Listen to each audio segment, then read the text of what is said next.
नमस्कार साथियों, मेरा नाम है विनय कुमार गुप्ता और मैं आपका स्वागत करता हूं सिविल लक्ष्य एकेडमी के Chhattisgarh daily current affairs programme में।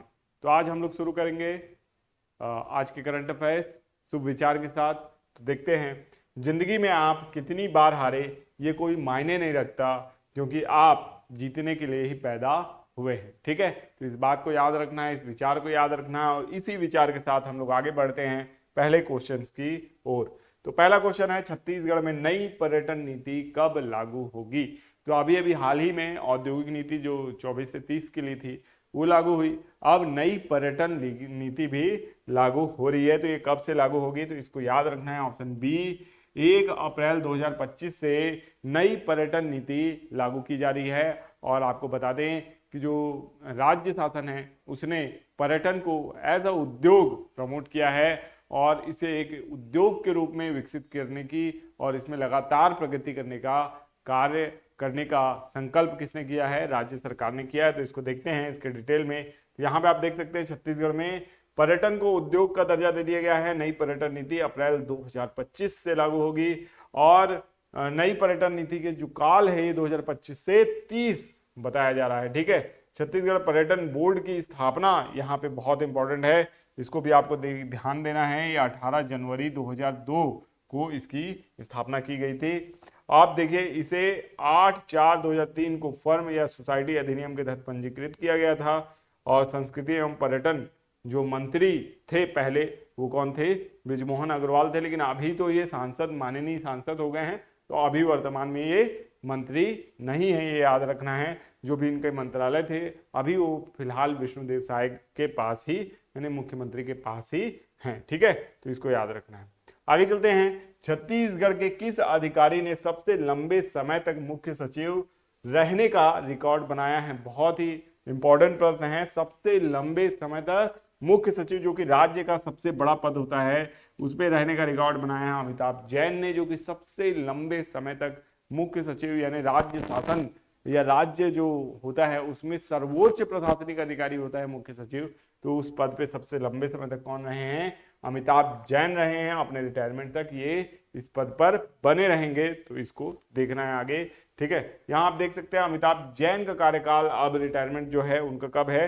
30 जून 2025 को है। तब तक यही क्या बने रहेंगे? आपका छत्तीसगढ़ शासन के मुख्य सचिव बने रहेंगे। तो इनको याद रखना है ना। छत्तीसगढ़ के पहले मुख्य सचिव का नाम क्या था? तो छत्तीसगढ़ के पहले मुख्य सचिव कौन थे? अरुण कुमार। बहुत इंपॉर्टेंट है, कभी भी किसी भी एग्जाम में पूछा जा सकता है कि छत्तीसगढ़ के पहले मुख्य सचिव कौन थे। ठीक है, तो इसको याद रखना है। अमिताभ जैन के बाद सेकंड स्थान किसका आता है? तो बता दें, विवेक ढांड का सेकंड स्थान आता है। ठीक है, कार्यकाल की लंबाई के हिसाब से।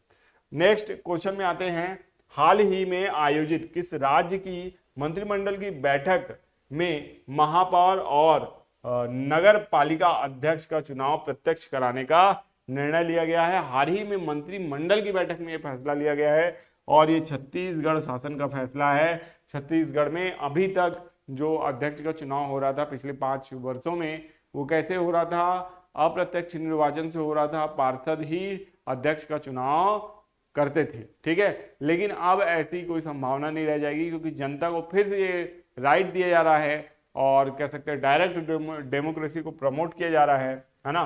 प्रत्यक्ष लोकतंत्र को प्रमोट करते हुए अब जो नगरीय निकाय हैं और नगर पालिका हैं, वहां पे महापौर या नगर पालिका अध्यक्ष, नगर निगम अध्यक्ष या नगर पंचायत अध्यक्ष का चुनाव डायरेक्ट होगा अब। ठीक है, तो इसको आपको याद रखना है। देखते हैं छत्तीसगढ़ ने कई, जो अभी कैबिनेट की बैठक हुई उसमें बहुत से फैसले, बड़े फैसले लिए गए।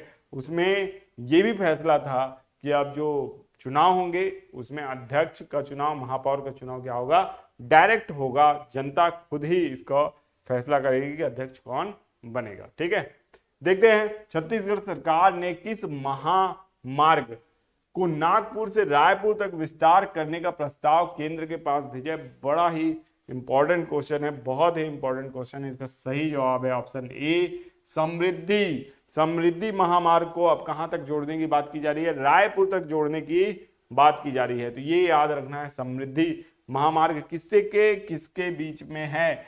मुंबई और नागपुर के बीच में है, 701 किलोमीटर लंबा ये मार्ग है, 650 किलोमीटर में ट्रैफिक शुरू हो चुका है ना। और अरुण साव ने रायपुर से नागपुर तक को इसका विस्तार देने के लिए प्रस्ताव किसको भेजा है, केंद्र सरकार को भेजा है। अभी ये केंद्र सरकार की मर्जी है कि वो ये एक्सेप्ट करे या ना करे, है ना। तो इसे हिंदू हृदय सम्राट बाला साहब ठाकरे महाराष्ट्र समृद्धि महामार्ग के नाम से भी जाना जाता है, ठीक है। तो इसको बहुत अच्छे से याद रखना है। मुंबई और नागपुर को समृद्धि महामार्ग जोड़ता है, जिसका विस्तार कहां तक किए जाने की मांग है, इसका विस्तार किए जाने की मांग है छत्तीसगढ़ तक, ठीक है, रायपुर तक, जो कि हमारी राजधानी है। आगे बढ़ते हैं। छत्तीसगढ़ में नगरीय निकायों और पंचायतों में आरक्षण सीमा को कितने प्रतिशत तक बढ़ाने का निर्णय लिया गया, यानी आरक्षण सीमा को बढ़ाया जा रहा है कितने प्रतिशत तक। तो इसका सही जवाब है ऑप्शन सी, 50% तक बढ़ाया जा सकता है, 50% तक जो है छत्तीसगढ़ में जो नगर पालिका नगर निकाय जितने भी चुनाव होते हैं उसमें आरक्षण दिया जाएगा ओबीसी वर्ग को, ठीक है। तो आरक्षण का खेला रुकता नहीं है ना। कभी भूपेश बघेल थे तो वो आरक्षण बढ़ा रहे थे, अब जो नई गवर्नमेंट आई है वो बोलती है कि हम सुप्रीम कोर्ट के दिशा निर्देशों को पालन कर रहे हैं और आरक्षण दे रहे हैं, किसमें, नगरीय निकाय में, ठीक है। तो ये आपको याद रखना है, ठीक है। आगे चलते हैं। उत्तराखंड में 38वें राष्ट्रीय खेल कब आयोजित होंगे, तो इसको याद रखना है कि उत्तराखंड में जो राष्ट्रीय खेल है 38वें राष्ट्रीय खेल कब आयोजित होंगे, 28 जनवरी से लेके 14 फरवरी 2025 तक, ठीक है। तो इसके डिटेल में जाते हैं। डिटेल में क्या बताया गया है आप देख सकते हैं, ऑप्शन ए ही इसका सही जवाब है। और इंडियन ओलंपिक एसोसिएशन ने एक लेटर जारी करके ये घोषणा की है कि जब 38वें राष्ट्रीय खेल होंगे तो इसका आयोजन कब से कब तक कहां, उत्तराखंड में किया जाएगा। अब देखिए यहाँ पे बहुत इंपॉर्टेंट है कि इसमें कितने खेल हैं, 32 मुख्य खेल हैं, 4 प्रदर्शनी खेल हैं। बहुत ही इंपॉर्टेंट फैक्ट है। कौन से नंबर का राष्ट्रीय खेल है, 38वें नंबर का राष्ट्रीय खेल है। ये सारी चीजें बड़ा ही इंपॉर्टेंट है। और ये चिड़िया जो है ना, ये मस्कट है, यही मस्कट है इसका ना, 38वें राष्ट्रीय खेलों के मस्कट। मस्कट का मतलब जो चिड़िया है या कुछ भी एक लोगो टाइप का उसको प्रमोट किया जाता है, उसको मस्कट बोला जाता है, ठीक है। आगे देखते हैं। ये 32 खेल बताए हुए हैं, आप वीडियो को पॉज करके अगर इसको देखना चाहे तो देख सकते हैं। 32 मुख्य खेल ये बताए गए हैं।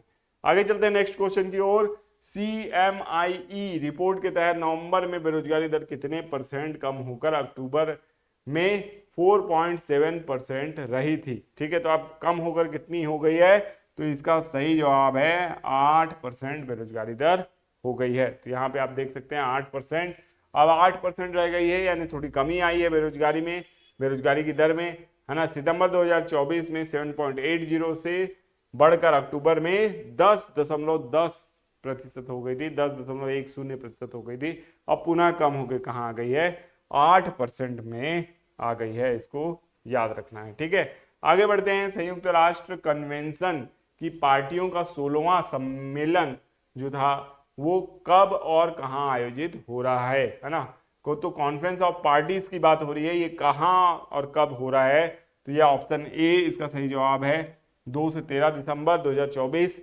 रियाद में आयोजित हो रहा है। तो यहाँ पे आप देख सकते हैं 2 से 13 दिसंबर 2024 को रियाद में यह आयोजित हो रहा है। तो इसको याद रखना है। मरुस्थलीकरण से निपटने के लिए ये फ्रेमवर्क है, इस तरीके से यहाँ पे बैठक होती है। तो रियाद को याद रखना है। सऊदी अरब की राजधानी है भाई रियाद, है ना, सऊदी अरब की राजधानी है। और यहाँ पे इसका जो थीम है उसको भी याद रखना है, हमारी भूमि हमारा भविष्य इसका थीम रखा गया है, ठीक है। आगे बढ़ते हैं। भारत में एफडीआई के सबसे बड़े स्रोत कौन से देश हैं, है ना। जो भारत में एफडीआई ज्यादा करते हैं उनकी बात पूछी जा रही है। तो ऑप्शन बी इसका सही जवाब है। सिंगापुर, मॉरिशस, अमेरिका और नीदरलैंड ये भारत के अग्रणी एफडीआई करने वाले देश है, यानी यहाँ के लोग जो है वो भारत में निवेश करना पसंद करते हैं, ठीक है। और तो यहाँ पे आप देख सकते हैं ऑप्शन बी इसका सही जवाब है।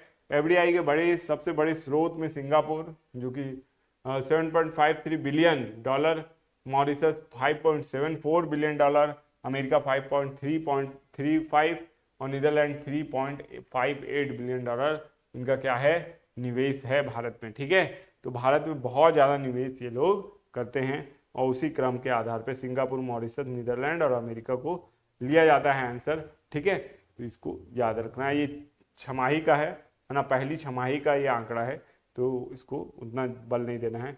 आगे चलते हैं, आगे देखते हैं होमवर्क प्रश्न हमारा क्या था। होमवर्क प्रश्न था कि 2024 में क्यूएस एशिया यूनिवर्सिटी रैंकिंग में कौन सा भारतीय संस्थान शीर्ष पर था। तो भारत में कौन शीर्ष पर था, तो आईआईटी दिल्ली। आईआईटी दिल्ली इसमें सही जवाब था। ये क्या था, शीर्ष में था। तो आप देख सकते हैं जो आईआईटी दिल्ली है ये जो है वो शीर्ष में है और टॉप यूनिवर्सिटीज में इसका नाम शामिल है। ठीक है, आईआईटी दिल्ली और आईआईटी बॉम्बे ने 50 जो टॉप 50 देश जो यूनिवर्सिटीज हैं उसमें स्थान बनाया है। अब आज का जो आपका होमवर्क प्रश्न है इसको बड़े ध्यान से देखिए। इसका जवाब हमने ऑलरेडी जब ये क्वेश्चन कर रहे थे 38वें राष्ट्रीय खेल का, तो वहां पे हमने डील किया था। तो आपको बस इसका जवाब देना है, सही जवाब देना। अगर वीडियो को आपने ढंग से देखा है तो जरूर जवाब दे पाएंगे। 38वें राष्ट्रीय खेलों में कितने मुख्य खेल और प्रदर्शनी खेल होंगे। आपके ऑप्शन है 40 मुख्य खेल और 2 प्रदर्शनी, 32 मुख्य खेल 4 प्रदर्शनी, 30 मुख्य खेल 6 प्रदर्शनी और 35 मुख्य खेल और 3 प्रदर्शनी खेल आयोजित होंगे। तो इसका सही जवाब आप कमेंट बॉक्स में जरूर दीजिएगा। टेलीग्राम, इंस्टाग्राम में हमको फॉलो करें और अपना सपोर्ट बना के रखें। मिलते हैं नेक्स्ट वीडियो में, तब तक के लिए आपका दिन शुभ हो। धन्यवाद।